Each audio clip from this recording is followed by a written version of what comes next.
Hey everybody, so in this video we're going to talk about the second type of transformations, which is reflections. Okay, so just like the translations that we just saw, the graph is going to be the same shape and size,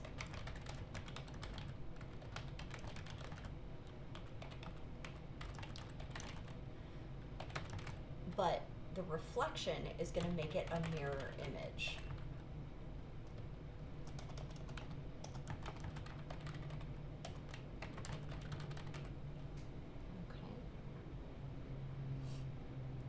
Just like the translations, there are two different types of reflection. Okay, so the first type of reflection is going to be up and down reflection.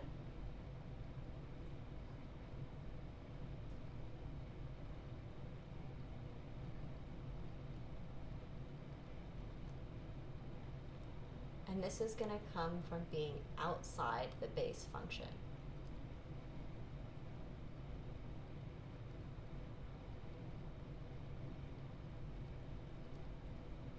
Okay. So this would look like negative f of x. An example of that with our parabola shape would be if we had minus x squared. We know that this turns the graph upside down, and that's exactly what this up and down reflection does. It changes the graph to be upside down. Okay. We can also say that this is reflection across the x-axis.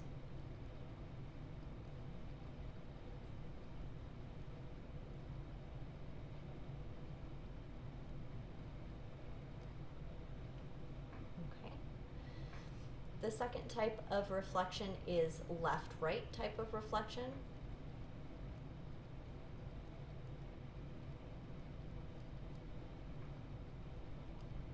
Okay, and this is going to come from being inside the base function.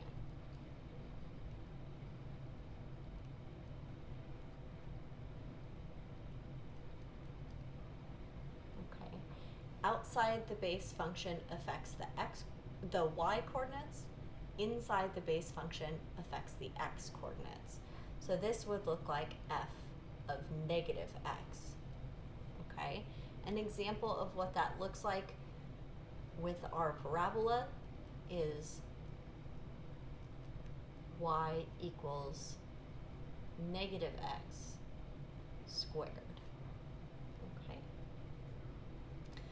We can also refer to this as reflection across the y-axis.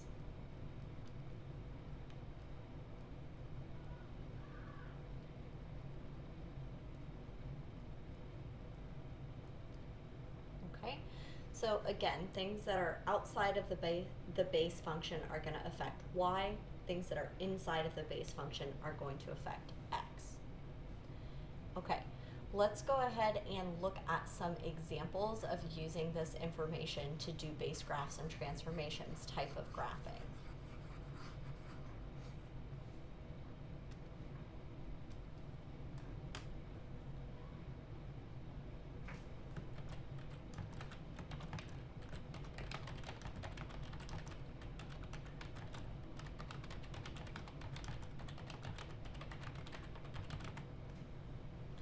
Same directions as the previous example, right?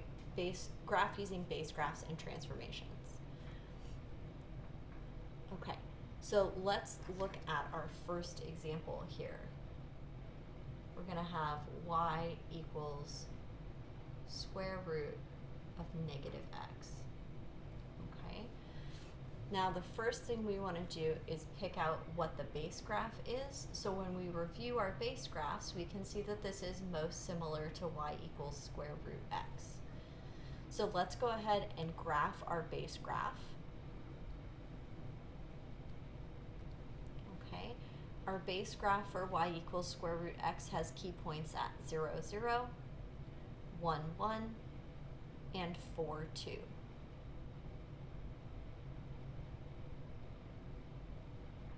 And it has this kind of slanted shape. Okay. Then we're going to look at what's different about our graph. So we have this minus sign, and right away I can see that this is inside the base function, right? The base function is the square root, and it is inside the square root. Okay, so this means it's going to affect the x coordinates. It's going to be left-right type of reflection.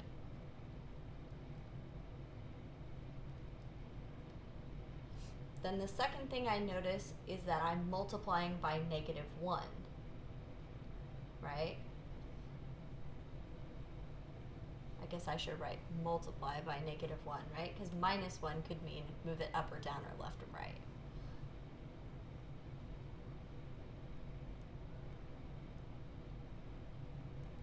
Okay, and this is what tells me it's a reflection.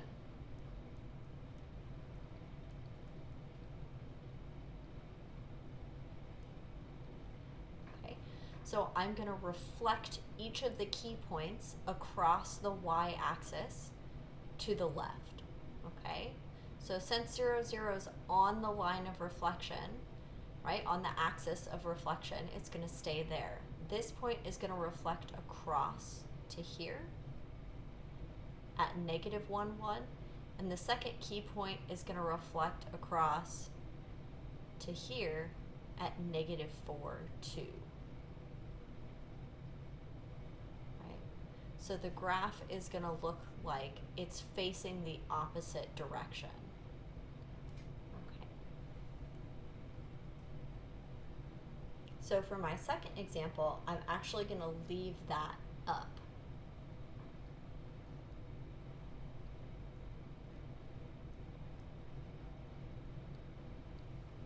Okay, so for my second example, I have y equals -square root of x. So my base graph is still going to be y equals square root x. That is still the one that this looks most like. Now what's different is this -1, and I can see right away that it is outside of the square root, right? It's outside the base function.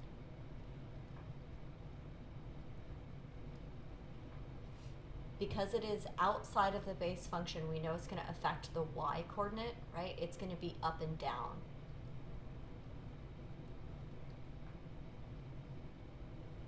Now it's still multiplying by -1, right? And that still makes it a reflection.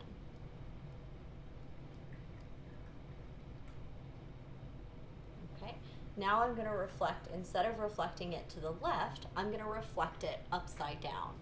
So 0, 0 is still on the axis of reflection, so it's still going to stay the same. This point 1, 1 is going to reflect down to 1, -1. And this point 4, 2 is going to reflect down to 4, -2. Okay, so this looks like the exact same graph, but upside down. Okay. All right, we'll go over some more examples of reflection, so I will see you guys in class.